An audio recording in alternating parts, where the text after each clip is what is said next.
Started the night on the bench. Here's Lamb wide open for the touchdown. It's just too easy for Dallas. They have certainly heated up. End zone touchdown Cowboys.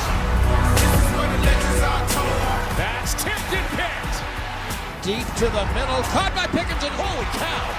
This has looked more like the unit that we had seen through much of the early part of the season. They just totally control this ball game. Hello, happy Tuesday. Yes, welcome to First Take.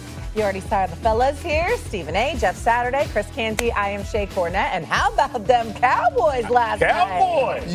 How about them? Yeah, how about them? How about them? Hey, let's forget the record of the team they played for a minute. How about that? I'm just waiting to see if you say anything positive. I'm waiting. I mean, when it's time to talk, I'll talk. Oh, okay. When it's time to talk, I'll talk. Okay. You know? Well, that time is now. Okay. Let's go to last night. Dallas went to Vegas. They took care of business, dominating the Raiders from start to finish. Dak Prescott threw for 4 touchdowns as the Cowboys beat the Raiders 33-16. But what stood out most was the way the defense played, right? Sacking Geno Smith 4 times, only allowing 27 yards rushing. And all this just comes days after their teammate, Marshawn Kneeland, passed away. In the locker room after the game, Coach Schottenheimer brought it full circle. Before we do all the celebration stuff,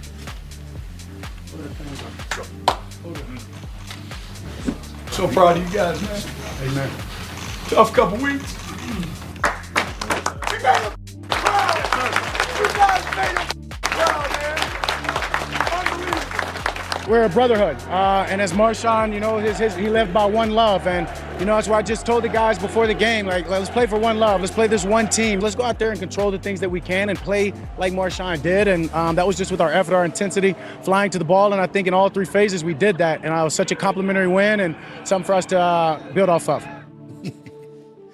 So they're going to build off of it. Dallas is now determined. The Cowboys currently have the 6th hardest remaining schedule in the league. That's according to ESPN Analytics. They're only favored in 3 of their remaining 7 games, and their next 3 games are tough. Eagles, Chiefs, Lions. Not favored in any of those games, according to our ESPN Analytics. But let's focus in on what we watched last night on the football field. Were you impressed by what you saw from the Dallas Cowboys last night? No. I wasn't. Let me tell y'all something right now.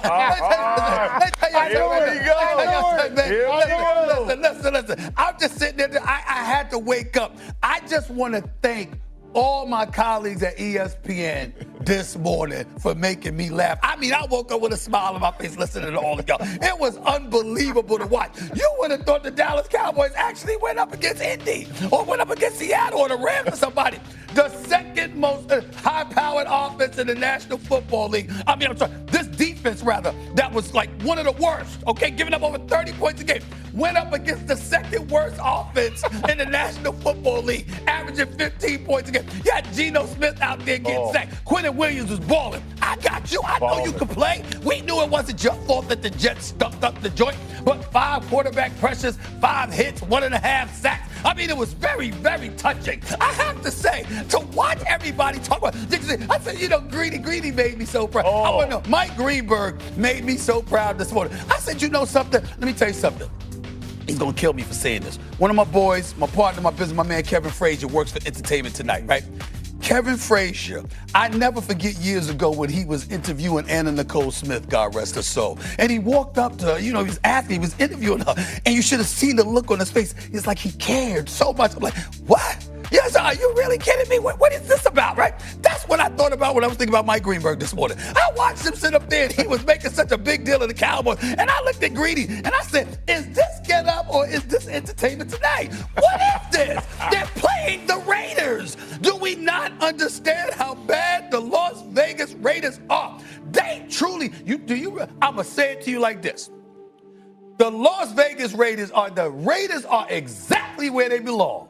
What do they say about Vegas? What happens in Vegas stays in Vegas. That's exactly where the hell it should be. We shouldn't know anything about football out of Vegas the way that they've looked this year. It's been horrible. You got the oldest coach in the league. You got him looking old, and we know that man can coach, and we know that Pete Carroll knows what the hell he's doing. Sure. Look at how you got him looking. Geno Smith has been bad in the past, but he's had good moments. Looking this bad? You look at the rate. I mean, Max Crosby, you've had sympathy cards, people throwing out there saying, could you get him out of Vegas? Could you do something for the brother? We actually had a discussion as to whether or not he should be subjected to this level of ineptitude. Maybe he should sit out the rest of the season because of how bad they are. And Greeny was sitting up there and get up this morning. And I went like this.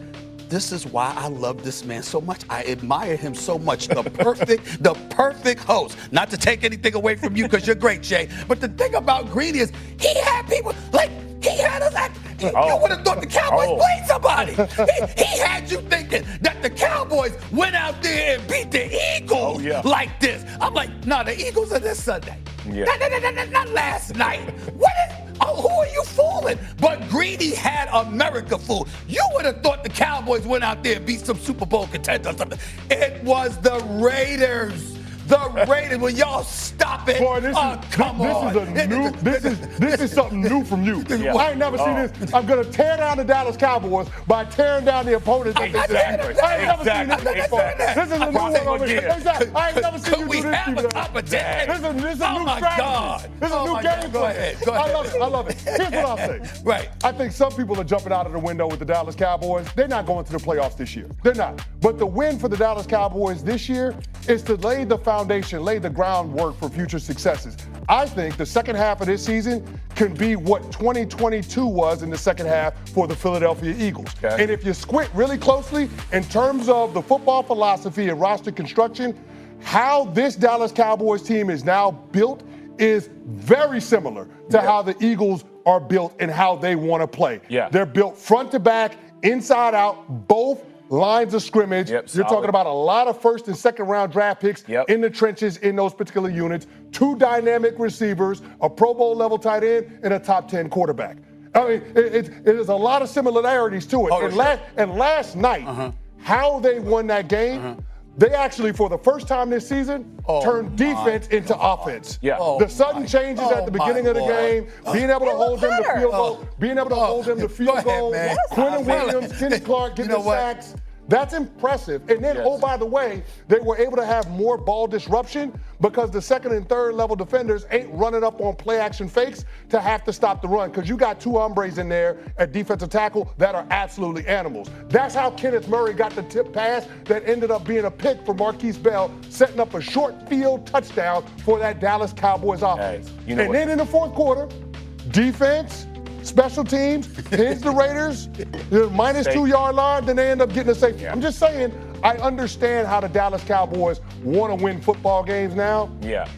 Earlier in the season, it was lost on me. But now, based on the roster that they have, they can build towards something that can be competitive with the Eagles in future years. Oof. I mean, listen. I think you and Greeny were on the same coffee this morning. Y'all both excited. I'm gonna say this. There's a little truth. There's a little truth in both conversations. I do think that Quentin Williams will be a massive addition in the future for the Cowboys. So do I. My issue with the Cowboys from last night's perspective was.